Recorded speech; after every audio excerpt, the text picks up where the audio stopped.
Hello everybody, welcome back to the channel. Now guess what? I actually got myself the brand new Galaxy A55 here with me, and in today's video we're going to do a very quick first impressions on the device since I've only had it for less than 24 hours.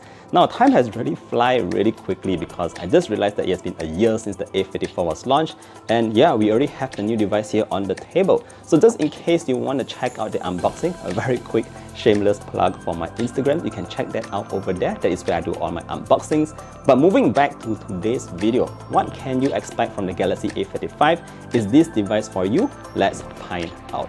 Now I want to begin first and foremost by telling you straight up there's a couple of things that has changed and a couple of features that has remained the same on the A54. So we're going to talk about the new stuff and then we'll talk about what has remained the same. Right, so right off the bat, the first new thing that you can find on the A55 is obviously the tweaked, or I would say the refreshed design. Now if you just take a look at the frame itself, it is very beautifully made.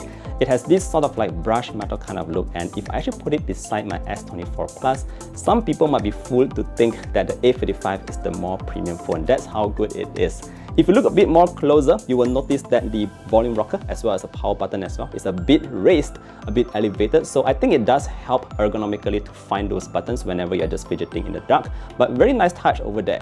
Now in terms of the colors at the back, guys, there's a couple of, I think there's a light blue, a purple or a pink, and this navy.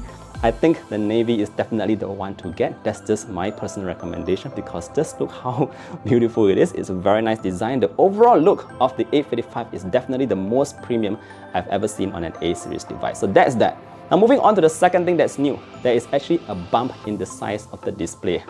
I guess you guys might not have known about that yet. The previous model was 6.4 and right now it's 6.6, so you do get a slightly larger screen as state. I know a lot of you might talk about the bezel, wishing it was a bit more thinner. Me here, I do feel the same, but overall for this kind of price point, I guess the display is actually still quite good. You still have that AMOLED display, you still have that 120Hz refresh rate, and the toughness or the durable level of this display is now the Gorilla Glass Victus Plus, which is a bit better than the Gorilla Glass 5 from last year. So yep, a bit more durable display here as well. Now moving on, what else is new? The third thing that is new here is in terms of the processor. Now we are still using an Exynos processor over here, but just based on benchmark scores compared to the last gen, this is about 25 to 30% more powerful than before. So again, you're going to be expecting things that are a bit more snappy. I'm going to show you real quick, like this is how, you know, the speed feels on the phone itself. I'm going to launch a couple of apps as you can see on the screen. Again, just to give you an idea, if you are using this phone, this is the kind of speeds that you can expect. Obviously, this is a new phone, by the way, guys. I know some of you might say that it will slow down over time or whatever, but this is just a first impression, so there you go. Alright, so now having said all the new things, let's talk about what has remained. I gotta start first and foremost with obviously the cameras at the back. So we still have the same triple camera setup. It's still the 50 megapixel main sensor with OIS. You still have the same ultra wide and that macro lens as well. I took a couple of photos earlier on, again during the day, and I found that the pictures actually do look quite pleasing. There was a lot of detail. The colors did not look particularly saturated for a Samsung phone, and I think that's actually nice to see. But yeah, you guys be the judge of these photos and let me know what you think. Moving on, another thing that has remained the same is the battery size. So it's still a 5000 mAh unit, and the charging speed is also the same, 25 watts, and of course you still get that IP67 water resistant kind of thing with the device itself. So those are the things that you might want to know that has remained the same from the last gen. Alright, so at the end of the day, you know, is this Galaxy A55 for you?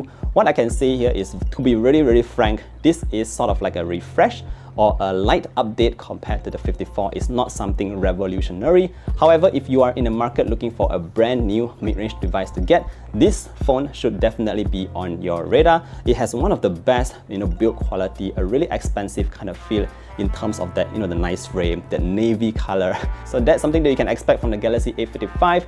If you're already using an A54, it might not be the best choice to upgrade. Maybe wait for next year. But if you're from the A53 and below, this might be the jump to go to. Anyway, let me know what you guys think about this device.